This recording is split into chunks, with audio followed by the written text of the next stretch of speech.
I'll never forget the night I was driving through the remote back roads of the countryside, heading home after a late shift at work. The road was pitch black, with only my car's headlights piercing the darkness.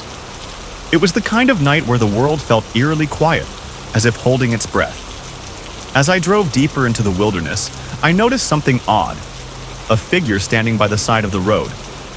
At first, I thought it was just my tired eyes playing tricks on me, but as I got closer, I could see it more clearly.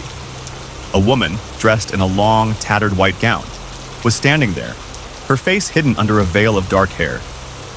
I slowed down, unsure of what to do.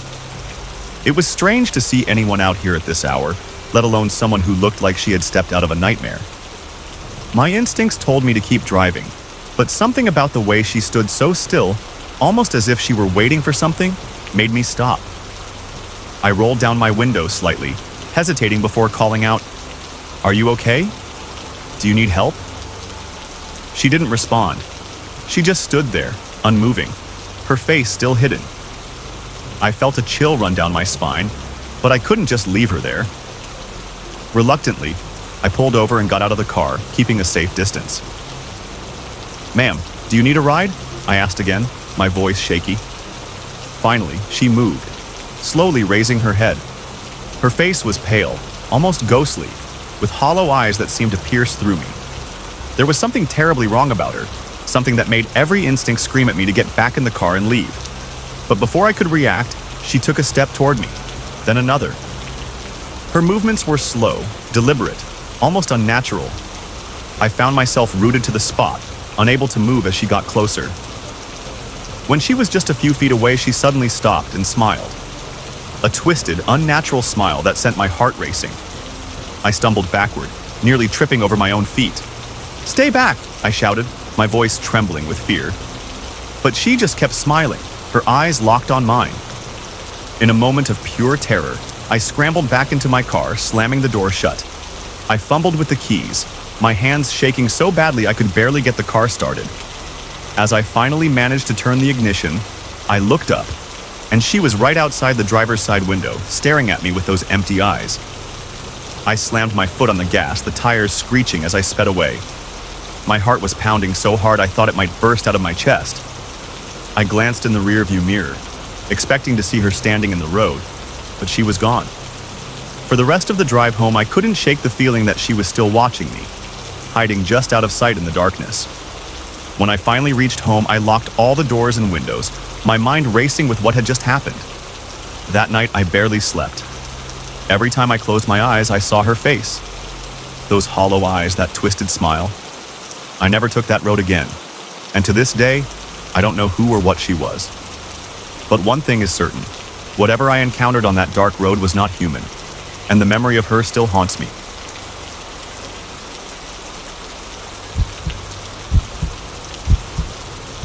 It was supposed to be a quiet weekend getaway in the mountains, a chance to disconnect from the chaos of everyday life and recharge in the peace of nature. My friend Jack and I had rented a small, secluded cabin deep in the woods, far from civilization. The nearest town was over an hour's drive away, and there was no cell service, exactly what we wanted. The first day was perfect.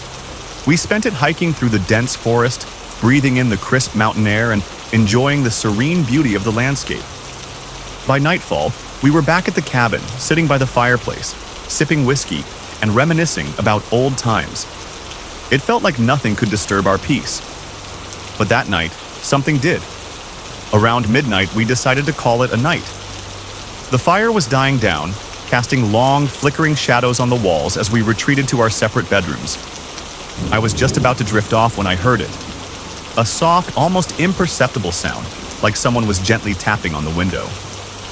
I froze, straining to listen. At first, I thought it was just the wind rustling the branches outside, but the tapping continued, steady and deliberate.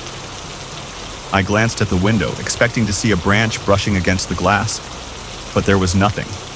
The trees outside were still, and the moonlight bathed the landscape in a ghostly glow. "Jack, did you hear that?" I called out, my voice barely above a whisper. There was no answer. The tapping grew louder, more insistent, as if something or someone was trying to get my attention. My heart began to race as I cautiously approached the window.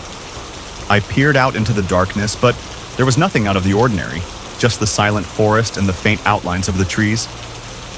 Reluctantly, I pulled the curtains closed and crawled back into bed, convincing myself that it was just my imagination playing tricks on me. But as soon as I closed my eyes, the tapping started again, this time from the opposite side of the room.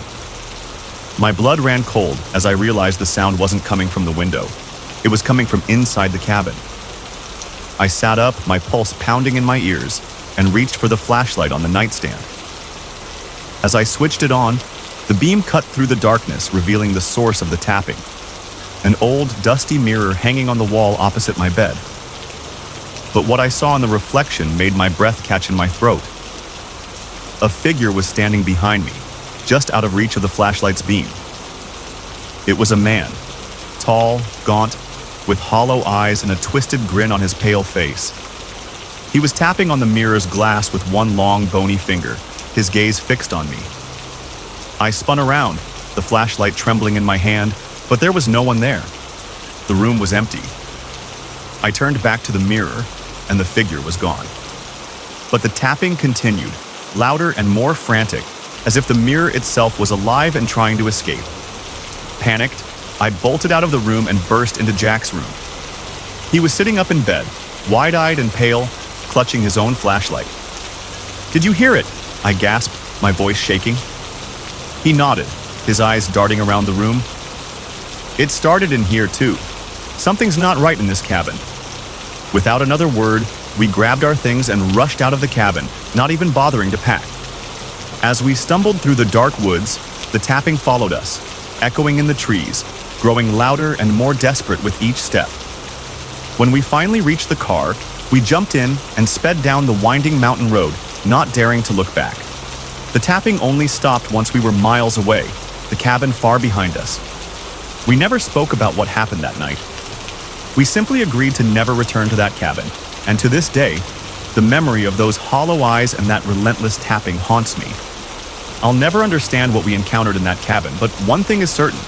Something malevolent was trapped in those walls, and it was desperate to be free. It was during a time when I had taken up night shifts at a small, 24-hour convenience store just outside of town. The store was located in a quiet, rural area, surrounded by miles of fields and woods. It was the kind of place where you'd rarely see more than a handful of customers after dark, and most nights were uneventful. I'd often pass the time by reading, cleaning, or simply staring out the large front windows into the inky blackness beyond. One night, as I was stocking shelves in the back of the store, I noticed the security cameras flicker for a moment. It wasn't unusual. Sometimes the old system would glitch out. But then I saw something that made me pause. On the screen showing the view from the parking lot camera, a figure appeared standing just outside the store's entrance. It was a man, tall and gaunt, dressed in ragged clothes that seemed out of place for the cold autumn night. His face was obscured by shadows, but I could see that he was just standing there, perfectly still, staring at the entrance. A chill ran down my spine as I realized he hadn't moved for several minutes, and there was something deeply unsettling about his presence. I hesitated before making my way to the front of the store, trying to appear calm. As I approached the entrance, I could see him more clearly through the glass doors. He looked even more disheveled up close, his hair matted and his skin pale. But what struck me the most was his eyes. They were wide, almost unnaturally so, and they were fixed directly on me. I forced a smile, though every instinct told me to stay far away from this man. "Can I help you with something?" I asked, my voice trembling slightly. He didn't respond. He just continued to stare at me, his eyes unblinking. The silence was suffocating, and the longer he stood there, the more I felt a creeping sense of dread. It was as if he wasn't really seeing me, but something beyond me, something only he could perceive. "Sir?" I tried again, louder this time. "Do you need something?" Finally, he moved, but it wasn't in the way I expected. He slowly raised one hand and pointed directly at me. His fingers were thin, almost skeletal, and his nails were long and dirty. There was something menacing in the gesture, something that made my skin crawl. I took a step back, my heart racing. "I'm going to have to ask you to leave," I said, trying to keep my voice steady. But he didn't budge. He just kept pointing, his gaze never leaving mine. Then, without warning, he dropped his hand, turned, and walked away, disappearing into the darkness of the parking lot. I rushed to the door, locking it behind him, my hands shaking. I watched through the glass as he vanished into the night. But something about the encounter left me deeply unsettled. For the rest of the night, I couldn't shake the feeling that I was being watched. The store was eerily quiet, and every little sound made me jump. I kept glancing at the security cameras, but the parking lot remained empty. Hours passed, and just as I was beginning to convince myself that it was all in my head, the power went out. The store was plunged into darkness, the only light coming from the dim glow of the emergency exit signs. I reached for my flashlight, but my hands were trembling so badly that I could barely hold on to it. Suddenly, I heard it. A soft scraping sound, like something being dragged across the floor. It was coming from the back of the store where I had just been stocking shelves. I pointed the flashlight in that direction, the beam cutting through the darkness, but I couldn't see anything. The scraping grew louder, closer, and I could hear it moving down the aisle toward me. My heart was pounding in my chest as I slowly backed away, the flashlight shaking in my hand. Then, out of the corner of my eye, I saw something move. I whipped the flashlight around, and there, at the end of the aisle, was the man. But something was wrong, terribly wrong. His body was contorted, twisted in unnatural angles, as if his bones had been broken and reset in all the wrong places. His mouth was hanging open, but no sound came out, and his eyes were wide with an expression of pure agony. I stumbled backward, unable to tear my eyes away from the horrifying sight. He began to crawl toward me, his limbs jerking and twitching as he dragged himself across the floor. The scraping sound grew louder, more frantic, as if he was desperate to reach me. In a blind panic, I turned and ran toward the back office, slamming the door behind me. I locked it and pressed my back against the door, trying to catch my breath. The scraping sound was right outside, growing louder and more insistent. I could hear him clawing at the door, his nails scratching against the wood. I grabbed the phone and dialed 911, my hands shaking so badly that I could barely punch in the numbers. The operator answered, and I tried to explain what was happening, but my words were jumbled and incoherent. "I don't know what's out there," I stammered, my voice barely above a whisper. "But it's not human. Please, send someone quickly." The operator assured me that help was on the way, but the minutes felt like hours as I waited in the darkness, listening to the relentless scratching at the door. Then, just as suddenly as it had started, the scratching stopped. The silence was deafening, and I held my breath, straining to listen for any sign of movement. When the police finally arrived, they found me huddled in the back office, still clutching the phone. They searched the store and the surrounding area, but there was no sign of the man.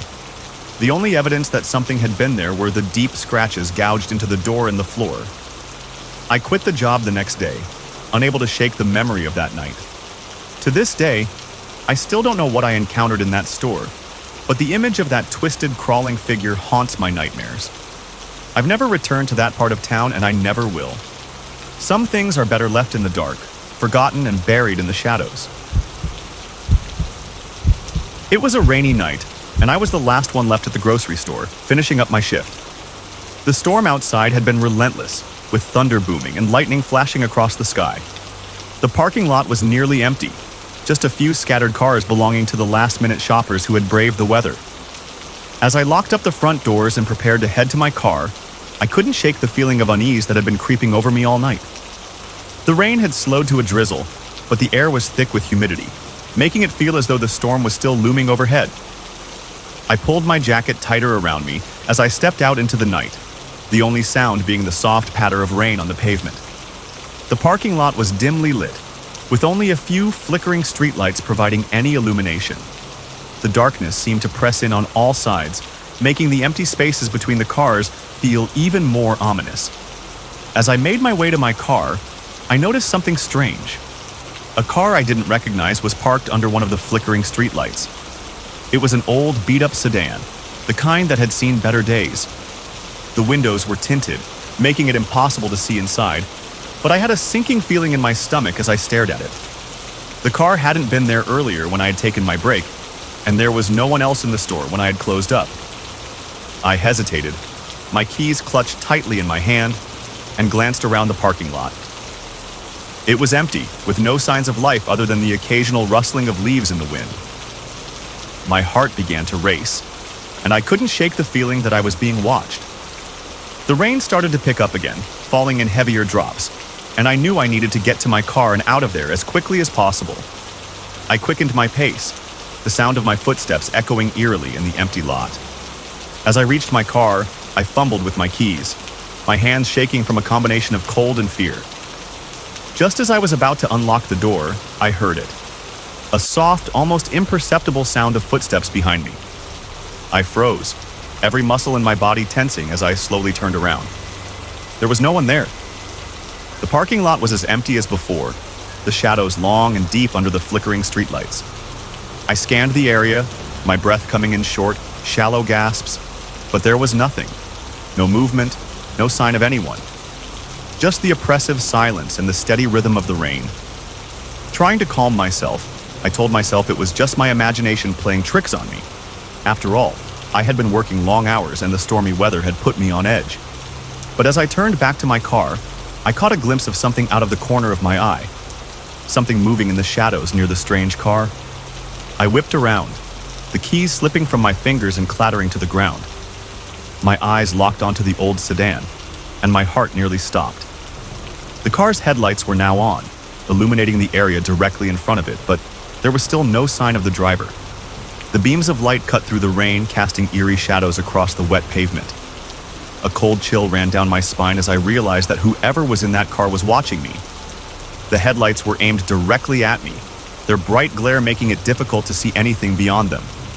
My mind raced as I tried to figure out what to do. Should I make a run for it? Get back inside the store and call for help? But something told me that if I turned my back, I wouldn't make it to the door. Before I could decide, I heard it again. Those footsteps, this time closer, heavier, as if whoever or whatever was out there was closing in on me. My pulse pounded in my ears and I could feel my legs trembling as I slowly backed up against my car, my eyes darting around the parking lot, searching for any sign of movement. Then, out of the darkness, a figure emerged from the shadows. At first, I could only make out a vague shape, tall and hunched over, moving slowly and deliberately toward me. As it came closer, the flickering streetlights revealed more details, and what I saw made my blood run cold. The figure was a man, but there was something deeply unsettling about him. His clothes were tattered and soaked from the rain, clinging to his thin, emaciated frame. His face was pale, almost ghostly, with hollow, sunken eyes that seemed to glimmer with a malevolent light. His hair was matted and wet, hanging limply over his forehead. But it was his expression that truly terrified me. A twisted, sinister grin that stretched across his face as if he were relishing the fear he was causing. He continued to move toward me, his footsteps slow and deliberate, echoing loudly in the stillness of the night. I pressed myself as close as I could to my car, my hand blindly searching for the door handle. My mind screamed at me to get inside, to lock the doors and drive away as fast as I could, but my body was frozen with terror. As he drew closer, I could see that he was clutching something in his hand, a long, thin object that glinted in the light of the headlights. My heart skipped a beat as I realized it was a knife, the blade dull and rusted, but still deadly. Finally, my fingers found the door handle and I yanked it open, practically throwing myself into the driver's seat. I slammed the door shut and fumbled to lock it, my hands shaking so badly I could barely find the button. The man was only a few feet away now, his grin widening as he saw me trapped in my car. With a surge of adrenaline, I managed to lock the door just as he reached the driver's side window. He stopped, his twisted smile never faltering, and stared at me through the glass.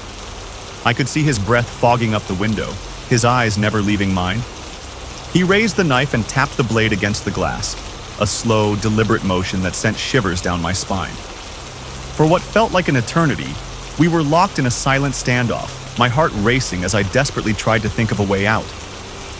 The rain pounded on the roof of the car, the only sound breaking the tense silence. I knew that if I tried to start the car, he could easily break the window before I had a chance to drive away. Then, just as suddenly as he had appeared, the man stepped back, his grin fading into a look of cold, calculating menace. He slowly lowered the knife and turned away, disappearing back into the shadows from which he had come. The headlights of the old sedan flickered once, twice, and then went out, plunging the parking lot into darkness. I didn't waste another second. With trembling hands, I started the car, the engine roaring to life with a sound that had never been so welcome. I hit the gas and sped out of the parking lot, my tires screeching on the wet pavement. I didn't dare look back, too terrified of what I might see. It wasn't until I was halfway home, my hands still gripping the steering wheel with white-knuckled intensity, that I finally allowed myself to breathe. My mind was racing, trying to make sense of what had just happened. Had it been real? Or had I imagined the whole thing, a product of my exhausted mind and the eerie atmosphere of the stormy night? But as I pulled into my driveway and turned off the engine, I glanced in the rearview mirror, and my blood ran cold once more. There, in the reflection, I could see the faint outline of a figure standing at the end of the driveway, just barely visible in the dim light of the street lamp. I blinked, and the figure was gone, but the memory of that twisted grin and those hollow eyes stayed with me. I never worked another night shift after that, and I never parked in that lot again. To this day, I can't shake the feeling that the man is still out there somewhere, watching, waiting, ready to finish what he started.